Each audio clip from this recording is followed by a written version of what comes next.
राधे राधे सभी को। श्वेताज वर्ल्ड में आपका बहुत बहुत स्वागत है। भगवान श्री लक्ष्मी नारायण की कृपा आप पर और आपके परिवार पर सदा बरसती रहे। हिंदू धर्म में एकादशी तिथि का विशेष महत्व माना जाता है। आषाढ़ मास के शुक्ल पक्ष की एकादशी को देवशयनी एकादशी के नाम से जाना जाता है। इस एकादशी को पद्मनाभ एकादशी भी जाना जाता है। देवशयनी एकादशी का व्रत करने वाले तथा इसकी कथा सुनने से मनुष्य की सभी मनोकामनाएं पूर्ण होती हैं और दुर्घटनाओं के युग टल जाते हैं। इसी दिन से श्री हरि विष्णु क्षीर सागर में शयन करने चले जाते हैं, जिसे योग निद्रा कहा जाता है, और लगभग 4 माह बाद देव उठनी एकादशी पर भगवान योग निद्रा से जागते हैं। इन्हीं 4 माह के अंतराल को ही चातुर्मास कहा जाता है। तो आइए भगवान श्री हरि विष्णु के चरणों का ध्यान करके देवशयनी एकादशी को सुनते हैं। युधिष्ठिर ने कहा, हे भगवान, आषाढ़ मास के शुक्ल पक्ष की एकादशी का क्या नाम और क्या महात्म्य है, और उस दिन किस देवता की पूजा किस विधि से करनी चाहिए, कृपया यह बतलाइए। श्री कृष्ण जी ने कहा कि इसके विषय में भी एक आख्यान प्रसिद्ध है, जिसको नारद जी ने अपने पिता ब्रह्मा जी से जाना था। ब्रह्मा जी ने कहा, हे पुत्र, तुमने उचित प्रश्न किया है, क्योंकि एकादशी से उत्तम कोई दूसरा व्रत नहीं। पापों से मुक्त होने के लिए यह व्रत अत्यंत ही उत्तम है। जो कोई मनुष्य इस व्रत को नहीं करते वह अवश्य ही नरक भोग के अधिकारी होते हैं। अब आषाढ़ मास के शुक्ल पक्ष की एकादशी का महात्म्य ध्यान पूर्वक सुनो। इस व्रत को किस प्रकार करना चाहिए। इस व्रत के करने से भगवान अत्यंत ही प्रसन्न होते हैं। यह कथा पौराणिक है, जिसके सुनने और कहने से घोर पाप भी छूट जाते हैं। सूर्यवंश में एक चक्रवर्ती, सत्यव्रती और अत्यंत ही प्रभावशाली मानधाता नामक राजा उत्पन्न हुआ था। वह अपनी प्रजा का पालन पुत्र के सदृश करता हुआ अधिक समय तक राज्य किया। किसी कारणवश पूर्व कर्म के फल से उसके राज्य में जल वृष्टि न हुई, जिससे क्षुधा से पीड़ित होकर उसकी प्रजा अत्यंत ही कष्ट को प्राप्त हुई, और अन्नाभाव से यज्ञ एवं वेदाध्ययन आदि सभी धर्म कार्य उसके राज्य में बंद हो गए।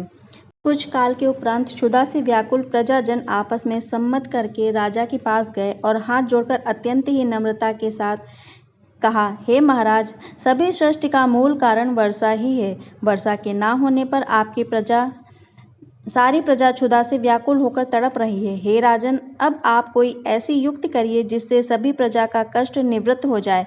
इस प्रकार प्रजा के दीन वचनों को सुनकर राजा ने कहा कि आप सब लोग सत्य ही कह रहे हैं। अन्न उत्पन्न होने का मूल कारण वर्षा ही है, जिसके ना होने पर ही आप लोगों को इस प्रकार कष्ट उठाना पड़ रहा है।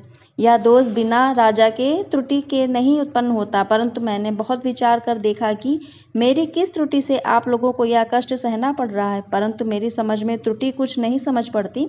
तब भी मैं इस कष्ट के निवारण करने हेतु प्रयत्न करता हूँ। इस प्रकार प्रजा को समझाकर राजा ने प्रेम पूर्वक पूजन किया और कुछ मनुष्यों को साथ लेकर वन को चला गया, और वहां पर राजा ब्रह्मर्षियों के आश्रमों में घूमने लगा। एक दिन घूमते घूमते ब्रह्मपुत्र एवं अत्यंत ही प्रतापी और तेजस्वी महर्षि अंगिरा के आश्रम पर जा पहुंचा।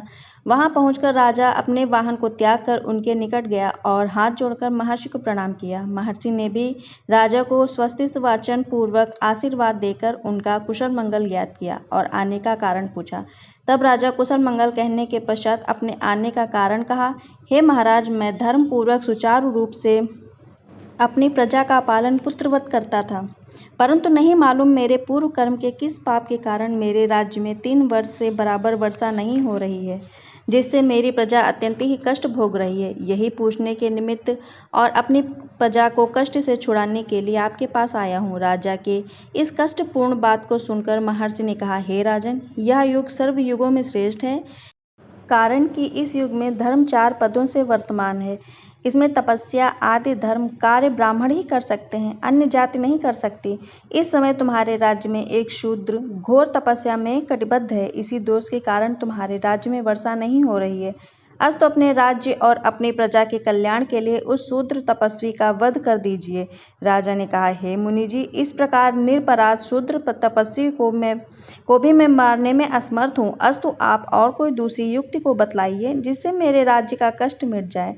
तब मुनि ने कहा, अगर यह बात है तो तुम आषाढ़ मास के शुक्ल पक्ष की एकादशी का व्रत करो। यह व्रत अत्यंत ही महात्म्यशाली है और इसके करने से तुम्हारे राज्य का सब कष्ट दूर हो जाएगा। इस व्रत को तुम अपनी सब प्रजा के साथ प्रेम पूर्वक करो।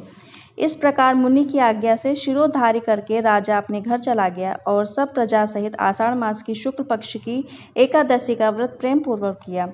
उस व्रत के प्रभाव से राजा के राज्य में उत्तम वृष्टि हुई और पृथ्वी जल से परिपूर्ण हो गई। भगवान की कृपा से प्रजा का कष्ट मुक्त हो गया। इसलिए इस व्रत को सभी मनुष्यों को करना चाहिए। यह व्रत मुक्ति को प्रदान करने वाला एवं अत्यंत ही फल को देने वाला है। इसको पढ़ने और सुनने से मनुष्यों के घोर से घोर पाप नष्ट हो जाते हैं। इस प्रकार देवशयनी एकादशी की व्रत कथा यहाँ पर समाप्त होती है। आशा करती हूँ यह वीडियो आपको पसंद आई होगी। इसी तरह की जानकारी प्राप्त करने के लिए पूजा पाठ से संबंधित तथा घर गृहस्थी से संबंधित जानकारी प्राप्त करने के लिए हमारे चैनल को लाइक करें और सब्सक्राइब करें। मिलते हैं अगले वीडियो में, तब तक के लिए राधे राधे, जय श्री कृष्ण।